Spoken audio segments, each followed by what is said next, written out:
അത് കഴിഞ്ഞപ്പോ എനിക്ക് ബ്ലൈൻഡ് ആയിട്ട് സ്ക്രാംബ്ലർ വാങ്ങിക്കുന്നതിനോട് ഒരു ഇതുണ്ടായിരുന്നില്ല. അപ്പോ ഞാൻ ഹിമാലയന് വേണ്ടിയും കൂടെ വെയിറ്റ് ചെയ്ത, ഹിമാലയൻ ഇറങ്ങട്ടെ, ഹിമാലയൻ നോക്കട്ടെ. അപ്പോഴാണ് ഹിമാലയന്റെ റിവ്യൂ ഡ്രോപ്പ് ചെയ്യണത്. സാഗർ ഷെൽഡേക്കറിന്റെ ഒക്കെ റിവ്യൂല് പുള്ളിയൊക്കെ വെറുതെ ഹിമാലയൻ എടുത്തിട്ട് പൊളിക്കണം. അതായത് ഹിമാലയത്തിൽ തന്നെയായിരുന്നു ഈ ഹിമാലയന്റെ ടെസ്റ്റ് റൈഡും ഈ പ്രസിന് വേണ്ടിയുള്ള ലോഞ്ചും. അപ്പോ ഒരു രക്ഷയില്ലാത്ത വീഡിയോസ്. അതായത് അവന്മാര് ഓഫ് റോഡ് ഇട്ട് പൊളിച്ചോണ്ടിരിക്കണം.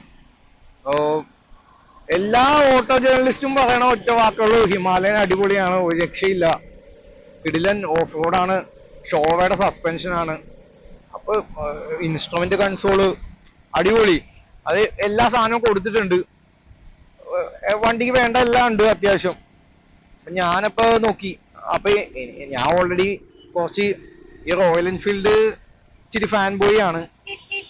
അപ്പൊ എനിക്ക് ബുള്ളറ്റ് ആണ് എന്റെ വൺ ഓഫ് ദി ഫേവറേറ്റ് വണ്ടി.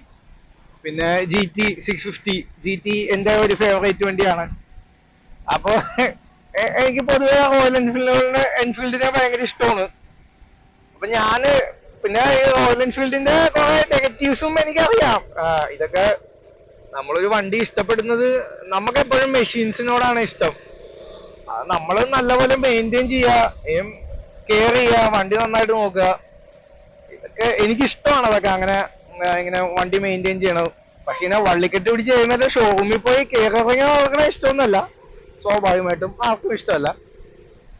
അപ്പൊ അങ്ങനെ നിൽക്കുന്ന സമയത്ത് ഈ വണ്ടിയുടെ ടെസ്റ്റ് ഡ്രൈവ് അവൈലബിൾ ആയി ഹിമാലയന്റെ. ഞാന് വണ്ടി ടെസ്റ്റ് ഡ്രൈവ് എടുത്തു. അപ്പൊ ഹിമാലയനില് കുറച്ച് എനിക്ക് അത്ര റിഫൈൻമെന്റ് എനിക്ക് തോന്നിയില്ല. കാലങ്ങളായിട്ട് ഹിമാലയനിലും റോയൽ എൻഫീൽഡിലും ഉള്ള ഒരു പ്രശ്നമാണ് എൻജിൻ, ഈ ക്ലാറ്ററിങ് സൗണ്ട്. അപ്പൊ ഇവര് പുതിയ ഈ ലിക്വിഡ് കൂൾഡ് എൻജിനൊക്കെ കൊണ്ടുവരുമ്പോ നമ്മൾ പ്രതീക്ഷിക്കുന്ന ആ ക്ലാറ്ററിങ് നോയ്സ് ഒക്കെ പോയി നല്ല അത്യാവശ്യം ഒരുപാട് റിഫൈൻമെന്റ് ഇല്ലെങ്കിലും എൻജിനിൽ നിന്നുള്ള നോയ്സസ് ഒക്കെ കുറഞ്ഞിട്ടുണ്ടാവുമെന്നാണ് ഞാൻ വിചാരിച്ചത്.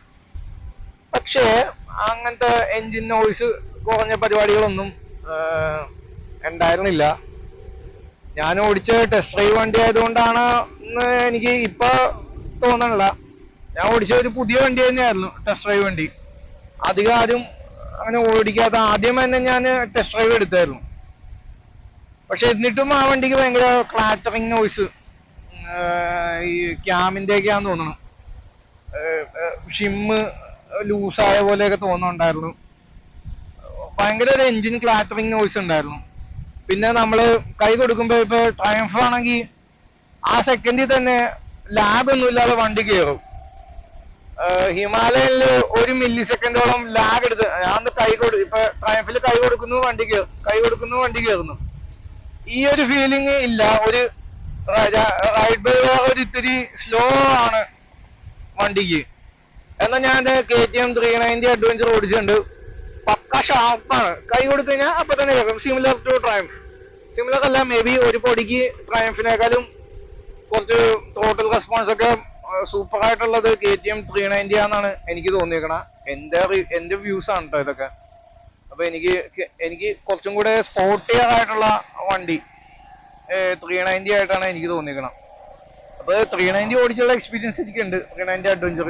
അപ്പൊ ഹിമാലയൻ ടെസ്റ്റ് ഡ്രൈവ് ചെയ്ത് കഴിഞ്ഞപ്പോഴത്തേനും മെയിൻലി എന്റെ പർപ്പസ് ടൂറിങ് ആയതുകൊണ്ട് ഈ 3 വണ്ടിയിൽ തന്നെയായിരുന്നു ഞാൻ നോക്കിക്കൊണ്ടിരുന്നത്. ഇപ്പൊ ഹിമാലയന്റെ ഫിറ്റ് ആൻഡ് ഫിനിഷ് എനിക്ക് അത്രയ്ക്ക് അങ്ങോട്ട് പോരാ. എൻജിൻ നോയ്സ് ഉണ്ട് അത്യാവശ്യം, സീറ്റിംഗ് പൊസിഷൻ, സസ്പെൻഷൻ, പിന്നെ ഈ ടാങ്ക് റേഞ്ച് ഒടുക്കത്തെ ടാങ്കാണ് കൊടുത്തേക്കണം. പിന്നെ വണ്ടിക്ക് ഭയങ്കര ബിഗ് ബൈക്ക് ഫീലാണ്. കയറി ഇരുന്ന് ഓടിക്കുമ്പോ തന്നെ നമുക്ക് തോന്നും നമ്മളെ ഏതൊരു വലിയൊരു വണ്ടിയാണ് കൊണ്ടു നടക്കണ.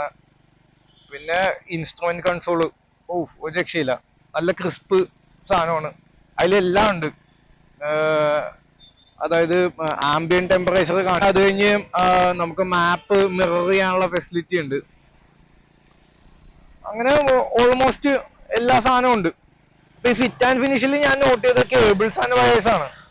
കേബിൾസ് ആൻഡ് വയേഴ്സ് ഒക്കെ ഒന്ന് ടൈ പോലും ചെയ്ത് വെക്കാണ്ട് അവിടെ ഇവിടെയൊക്കെ ആയിട്ട് കിടക്കണം. Typical Himalayan. അല്ലെങ്കിൽ ടിപ്പിക്കൽ റോയൽ എൻഫീൽഡ്. അപ്പൊ ഞാൻ ഓടിച്ച വണ്ടിക്ക് ഈ കോൺസെപ്റ്റിന്റെ ചെറിയ പിടുത്തം ഉള്ള പോലെ എനിക്ക് തോന്നിയായിരുന്നു. ഈ ഹിമാലയനിൽ പണ്ടോട്ടുള്ള പ്രോബ്ലമാണ് ഈ കോൺസെപ്റ്റിന്റെ ഇഷ്യൂ. എത്ര നാള് ആളുകൾ ഈ ഓണേഴ്സ് ഈ പ്രോബ്ലം കൊണ്ട് ഈ വന്മാരുടെ ഷോറൂമിൽ കയറി ഇറങ്ങി നടക്കുമെന്ന് എനിക്കറിയില്ല. ഞാൻ പറഞ്ഞല്ലോ, എനിക്ക് ഇഷ്ടപ്പെട്ട വണ്ടിയാണ് റോയൽ എൻഫീൽഡ്. പക്ഷെ ഇതിന് ഇങ്ങനത്തെ കുറച്ച് പ്രോബ്ലംസ് ഉണ്ട്. ഈ കോൺസെപ്റ്റ് ഇഷ്യൂ, പിന്നെ ഒരു ക്വാളിറ്റി ഇല്ലായ്മ. ഈ റോയൽ എൻഫീൽഡ് ക്വാളിറ്റി വൈസ് പണ്ടത്തെ വണ്ടികളിൽ നിന്നും ഒരുപാട് ഇമ്പ്രൂവ് ചെയ്ത് അവരുടെ ന്യൂ പ്ലാന്റ് ഒക്കെ വന്നതിന് ശേഷം. പക്ഷെ എന്നാലും ഈ ക്വാളിറ്റിയുടെ ഒരു പ്രോബ്ലം ഉണ്ട് അവർക്ക്. ക്വാളിറ്റി അല്ല, ആ ഒരു ഈ ഡിസൈനിങ്ങിൽ ഇവര് ചെയ്യുന്ന ഇത്രയും, UK അവരുടെ ഡിസൈൻ സെന്റർ. ഇപ്പൊ ഡിസൈനിങ്ങിൽ ഇവർ ഇത്രയും എഫേർട്ട് ഇട്ട് ഇത്ര നല്ല വണ്ടി ഉണ്ടാക്കി. പക്ഷെ അത് ഈ മാനുഫാക്ചറിങ്ങിലേക്ക് വരുമ്പോ അത് ചീപ്പ് പാർട്സ് ഇട്ട് നശിപ്പിച്ചു കളയുന്നു. ഇപ്പൊ ട്രയംഫിലൊക്കെ തന്നെ വെച്ച് കഴിഞ്ഞാൽ ഈ നട്ട്സും ബോൾസും ഒക്കെ അത് തന്നെ ഒരു ഭംഗിയാണ് കാണാൻ. അലങ്കി നട്ട്സ്, അലങ്കി ബോൾസ്, അലങ്കി നട്ട്സ് അല്ലടാ, അലങ്കി ബോൾസ്. ഇപ്പൊ ട്രയംഫിലൊക്കെ അലങ്കി ബോൾസ് എന്ത് രസമാണ്, ബ്യൂട്ടിഫുള്ളി ഡിസൈൻ. അതിന്റെ കാണാൻ എന്ത് ഭംഗിയാണ് വണ്ടി. ആ ലുക്കിൽ തന്നെ നമുക്ക് ഒരു ഫസ്റ്റ് ഇംപ്രഷൻ ഉണ്ടാക്കിയ വണ്ടി. പിന്നെ റൈഡും കൂടെ ചെയ്ത് കഴിയുമ്പോഴത്തേനും okay this is the bike എന്ന് നമുക്ക് തോന്നും. ഇപ്പൊ ഹിമാലയൻ നോക്കുമ്പോ മറ്റേ വളരെ ഇൻഡസ്ട്രിയൽ ആയിട്ടുണ്ട് വണ്ടി. ഓക്കെ, പർപ്പസ് ബിൽറ്റ് ആണ് വണ്ടി. പക്ഷെ എന്നാലും നമ്മൾ സാധാരണ കാണുന്ന നട്ട്സ് ഒക്കെയാണ് അത് യൂസ് ചെയ്തേക്കണം. അപ്പൊ നമുക്ക് കാണുമ്പോഴേ നമുക്ക് ഇത്ര നല്ല വണ്ടി ഉണ്ടാക്കിയിട്ടും കുറെ എക്സ്പോസ്ഡ് നട്ട്സ് കുറച്ചും കൂടെ വൃത്തിക്ക് മാർക്ക് വെച്ചൂടെ. ആ വൃത്തി അങ്ങോട്ട് ഫീൽ ചെയ്യണില്ല. പിന്നെ ഞാൻ പറഞ്ഞ പോലെ ഈ ക്ലാറ്ററിങ്, എൻജിൻ ക്ലാറ്ററിങ്, അങ്ങനത്തെ ഒരു പ്രശ്നം കൂടെ എനിക്ക് തോന്നി. പിന്നെയാണ് അവരുടെ സെയിൽസിന്റെ ആളുമായിട്ട് സംസാരിച്ചപ്പോഴേ എനിക്ക് മനസ്സിലായത് ഇത് ഇങ്ങനത്തെ ഒരു പ്രശ്നമുണ്ട്. ഈ സ്ക്രീൻ മിററിങ് ആണ് ഈ ഇത് നടക്കണം. അപ്പൊ എനിവേ നമ്മുടെ ഫോണ് ഓണാക്കി വെക്കണം. സ്ക്രീൻ മിറർ ചെയ്താണ് നമ്മുടെ റോയൽ എൻഫീൽഡിന്റെ ആപ്പ് ഉണ്ട് ഞങ്ങൾക്ക്, എനിക്കുണ്ട്. അപ്പൊ ആ ആപ്പിൽ നമ്മൾ മാപ്പ് ഇട്ടിട്ട് അത് ഓണാക്കി തന്നെ വെക്കണം. അപ്പൊ പിന്നെ സ്വാഭാവികമായിട്ടും നമ്മുടെ ഫോണിന്റെ ഫോൺ ഓണായിരിക്കണം. ഫോണ് മറ്റേ സ്ക്രീൻ ക്ലോസ് ആയി കഴിഞ്ഞ് കഴിഞ്ഞാൽ ഇത് ക്ലോസ് ആയിപ്പോ. അങ്ങനത്തെ ഒരു പ്രശ്നമുണ്ട്. അപ്പൊ ഈ സ്ക്രീൻ മിററിങ്ങിന്റെ ഇഷ്യൂ അതിനുണ്ടായിരുന്നു. പിന്നെ അപ്പൊ അതൊക്കെ കൊണ്ടാണ് ഞാൻ ഹിമാലയൻ വേണ്ടാന്ന് വെച്ചത്. പിന്നെ ഞാൻ ട്രയംഫ് ഓടിച്ചപ്പോൾ എനിക്ക് ട്രയംഫ് നന്നായിട്ട് ഇഷ്ടപ്പെട്ടു. ഇതിന്റെ ഒരു റിഫൈൻമെന്റും വണ്ടിയുടെ ഒരു പ്രീമിയം ലുക്കും. ഒരു ഹെഡ് ടേണറാണ് വണ്ടി, നല്ല രസമാണ്. ഹിമാലയനും ഒബ്വിയസ്ലി ഹിമാലയൻ ഒരു ഹെഡ് ടേണറാണ് കേട്ടോ. ഞാൻ വണ്ടി ടെസ്റ്റ് ഡ്രൈവ് ചെയ്ത് ഓടിക്കുന്ന സമയത്ത് എല്ലാവരും നോക്കിക്കൊണ്ടിരിക്കണായിരുന്നു ഹിമാലയൻ ഏതാണ് ഈ വണ്ടി. ഒന്നാമത്തെ കാരണം വണ്ടി ഭയങ്കര ബൾക്കിയാണ്. ബൾക്കി ആകുമ്പോ തന്നെ ഒരു ബിഗ് ബൈക്ക് ഫീല് വണ്ടി നമുക്ക് വരുന്നുണ്ട്. മാത്രമല്ല റോഡിലൂടെ പോകുമ്പോ ആളുകൾക്ക് തോന്നുന്നുണ്ട് ഇത് ഏതോ വലിയ വണ്ടിയാണ്.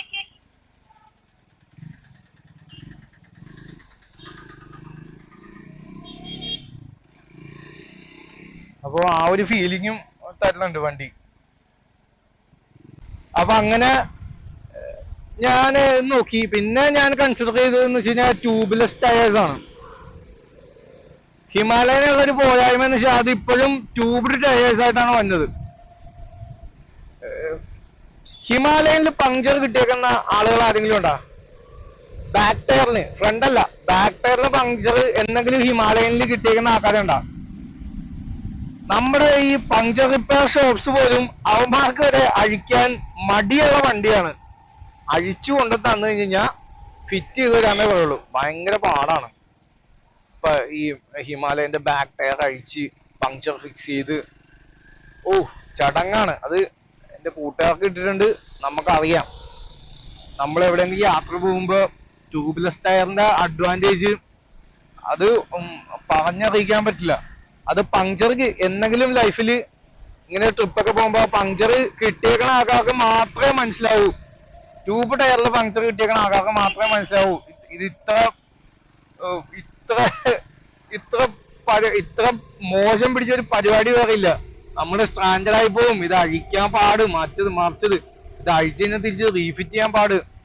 നമ്മൾ ആകെ എക്സോസ്റ്റഡ് ആവും, നമ്മുടെ ആ അന്നത്തെ ഡേ തന്നെ റൂയിനായി പോകും. അങ്ങനത്തെ ഒരു പരിപാടിയാണ് ഈ ഹിമാലയന്റെ ബാക്ക് ടയറിൽ വന്ന പങ്ക്ചർ ഫിക്സിങ്. അപ്പോ അമ്മാതിരി ഒരു വള്ളി എടുക്കാൻ എനിക്ക് താല്പര്യമേ ഇല്ല. അപ്പൊ അതുകൊണ്ട് അത് ഡ്രോപ്പ് ആക്കി. വണ്ടി ഓവറോൾ നല്ല രസം ഉണ്ടായിരുന്നു.